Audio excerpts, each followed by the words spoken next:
Mpendwa mtazamaji, karibu katika Dominika ya Matawi, Dominika ambayo inafungua wiki kuu, wiki ambalo linaeleza mafumbo ya ukombozi wetu, yaani kifo na ufufuko wa Bwana wetu Yesu Kristo, ambaye alipitia katika mateso ya pale msalabani.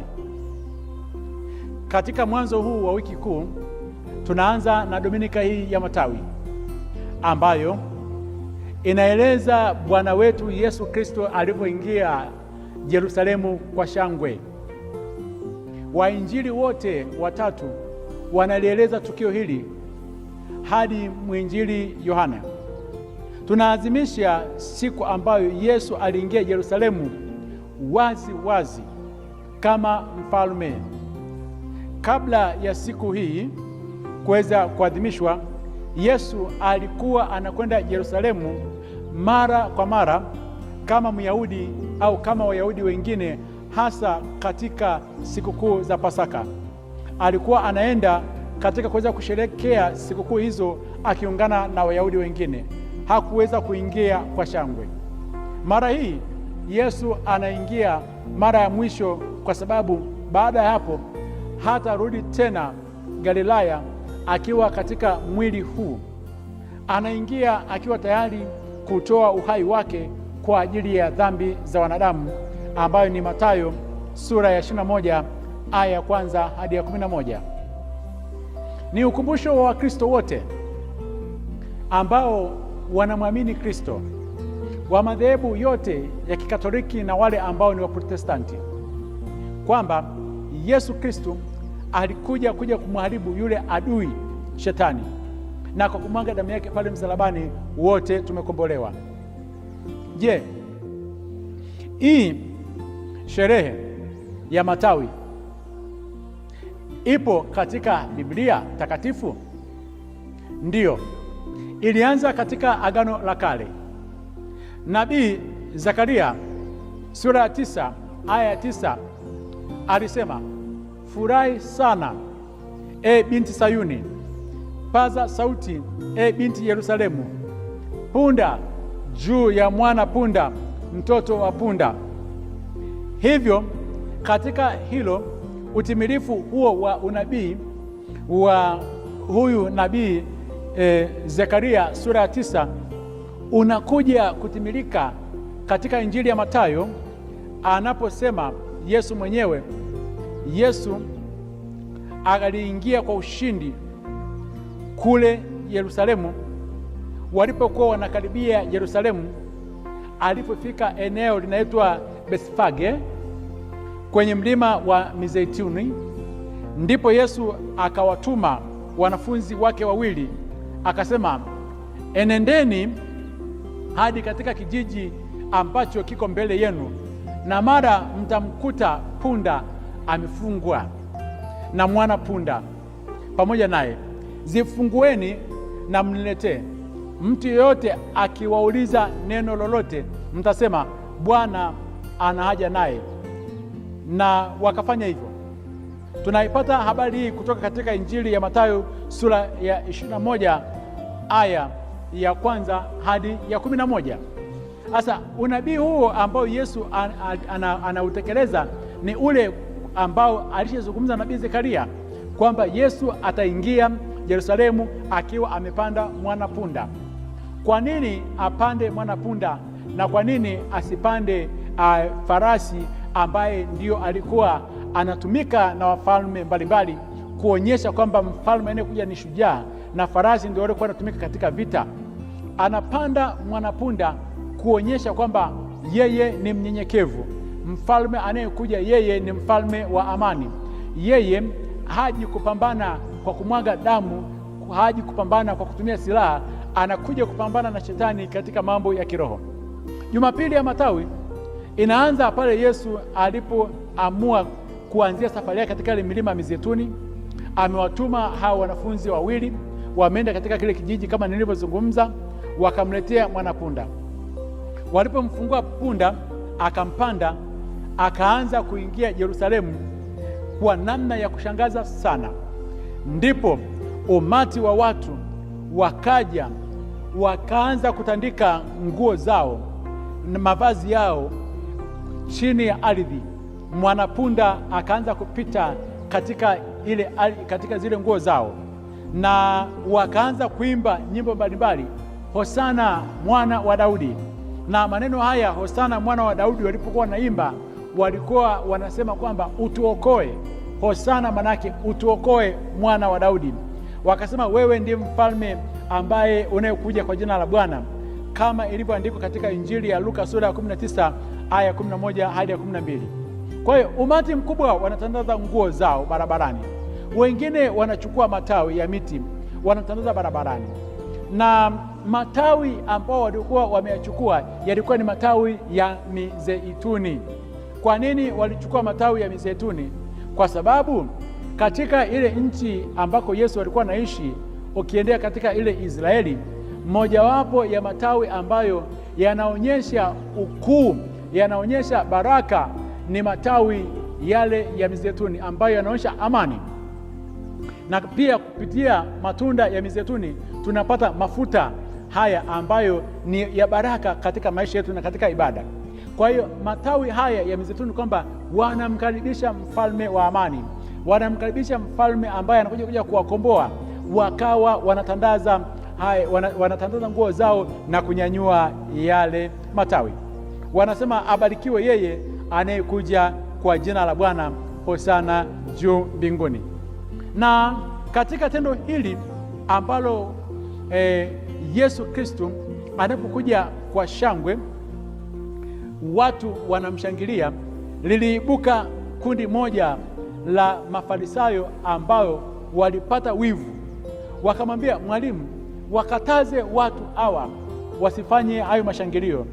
Yesu akawaambia, kama tukiwakemea hawa watu wasipofanya hayo mashangilio, Mwenyezi Mungu anaweza akayainua mawe haya yakapiga kelele. Injili ya Luka sura ya 19 aya ya 40. Watu wanamshangilia, lakini viongozi wa dini wanawakataza watu wasimshangilie Yesu. Hivyo basi, katika siku ya leo unatimilika ule unabii wote ambao ulikuwa umezungumzwa katika manabii mbalimbali, kama nabii Zekaria alivyozungumza. Yaani watu wanakuja wanamshangilia Bwana. Wataalamu mbalimbali wa maandiko matakatifu wanazungumza kwamba watu hawakuweza kuelewa kusudi la Yesu ambalo alikuwa nalo. Hawa Wayahudi walidhani kwamba Yesu sasa ndipo anaenda kubomoa ile ngome na utawala ule wa Kirumi. Wakajua sasa ndipo anaenda kurudisha ule ufalme kwa wana wa Israeli. Ndio maana walishangilia sana. Alipofika Yerusalemu, wakajua anaenda kumtoa Pilato, kubomoa ule ufalme. Akawa amekaa kimya, wakavunjika moyo kwamba kwa nini hajatekeleza lile alilokuwa nalo. Na ndio maana basi, baada ya muda tu kidogo, kundi hili la watu waliokuwa wamemshangilia watafika pale, watasema kwamba asulubiwe. Sherehe hii au sikukuu hii ya matawi kwetu sisi imebeba maana gani? Katika hii sikukuu ya matawi ambapo Yesu Kristo anaingia Yerusalemu kwa shangwe, nasi tunamkaribisha Bwana wetu Yesu Kristo aweze kuingia katika mazingira yetu, aweze kuingia katika mioyo yetu. Pote duniani leo hii yanafanyika maandamano hayo ambayo yanaanza mbali kidogo na nje ya kanisa. Mbele unatangulia msalaba ambao umefunikwa, na baada ya msalaba inafuata chetezo. Chetezo kile manake kinaondoa uovu wote katika njia hizo. Baada ya hapo sasa yanafuata maandamano hayo wakiwa naimba Hosana, Hosana, Hosana. Wanaelekea katika nyumba ya Mwenyezi Mungu, na wakifika katika nyumba ya Mwenyezi Mungu, padri anakuwa nyuma kabisa, wakiwa wameshika matawi.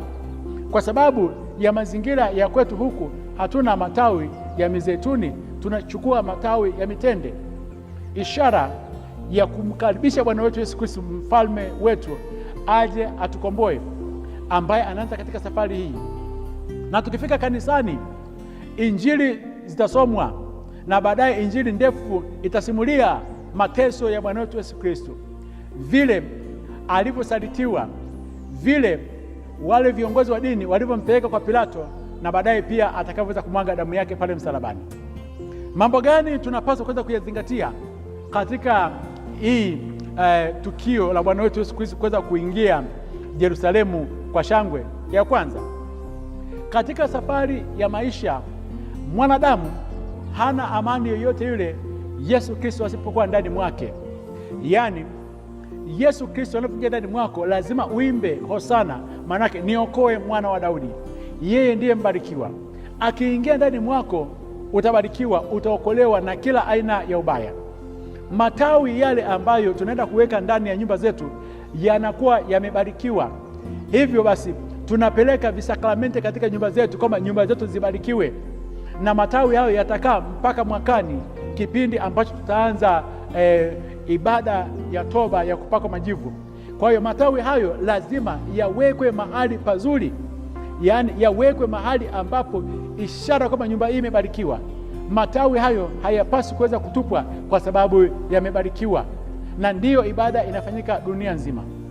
La pili, kuingia kwa Bwana wetu Yesu Kristo Yerusalemu kwa shangwe, ambapo aliweza kuulilia ule mji wa Yerusalemu kabla hajaingia, inaonyesha wazi kwamba hata sisi wenyewe tukiwa katika maisha yetu, tukifika hatua tukamkataa Masia, nyumba zetu, miji yetu itaangamia, itabomolewa, halitasalia jiwe wala jiwe. Yesu aliulilia Yerusalemu, akasema ungejua siku ile ambapo unapaswa kuweza kuyafanya mambo makubwa, urekebishe maisha yako kabla ujije kuharibiwa, ungefanya mambo hayo. Hivyo basi katika siku ya leo nasi lazima tuondoe kila aina ya ubaya, tumpokee Yesu katika maisha yetu, aweze kuingia ndani mwetu kwa furaha, yeye aliye ni mkombozi wetu. Watu wanamshangilia Yesu anapoingia Yerusalemu. Jambo la tatu, katika maisha utakutana na watu ambao watakushangilia, watakupongeza, watatandika nguo zao, uingie kwa furaha. Nyakati za furaha zipo, zifurahie hizo nyakati. Ila watu hawa siku moja watakuja kugeuka, na baadaye watasema usulubiwe, watakuhukumu, utachukua msalaba wako, watakutundika. Ndivyo maisha yalivyo. Maisha ni fumbo. Nyakati kama hizo zikija, usishangae, kwa sababu Yesu Kristo alifanyia mambo kama hayo. Na jambo la nne kubwa sana katika hii sikukuu ya Bwana wetu Yesu Kristo kuweza kuingia Yerusalemu kwa shangwe ni hili: punda aliyembeba Bwana wetu Yesu Kristo. Yule punda aliyekuwa amembeba Bwana wetu Yesu Kristo, ambaye alikuwa ni punda mdogo, alipombeba Yesu, thamani ya punda iliongezeka. Punda alitandikiwa nguo, punda alipita kwenye nguo safi, punda akapungiwa yale matawi, punda akajishangaa, akadhani kwamba umelala masikini, umeamka tajiri, ametandikiwa nguo. Akaingia Yerusalemu. Punda ambaye alikuwa hawezi kuingia hivi hivi, akaingia Yerusalemu kwa shangwe. Kuna baadhi ya watu wanazungumza kwamba punda yule alipomshusha Yesu, aliporudi mtaani akataka tena kupita kwenye ile mitaa, alipigwa sana. Akashangaa, kwa nini wale watu ambao walikuwa wamenitandikia nguo sasa hivi wananipiga? Kwa sababu alikuwa amemshusha Yesu. Katika safari ya maisha yako usije ukamshusha Yesu. Thamani yetu inakuwa ni kubwa kwa sababu tumembeba Yesu katika maisha yetu. Ukimwondoa Yesu ndani ya maisha yako, thamani yako imepotea. Hivyo sikukuu ya makao ya Bwana wetu Yesu Kristo kwenda kuingia Yerusalemu kwa shangwe ikufanye umtunze Yesu, usije kaondoa uwepo Yesu katika maisha yako, ili thamani yako iweze kuwa kubwa zaidi. Na katika haya matukio makubwa, fuatilia hatua kwa hatua ili uweze kuunganika na Kristo, na baadaye uje usherekee sherehe ya ufufuko wa Bwana wetu Yesu Kristo. Kristo aweze kufuka ndani ya maisha yako. Akubariki na kulinda Mungu Mwenyezi, Baba na Mwana na Roho Mtakatifu. Amina.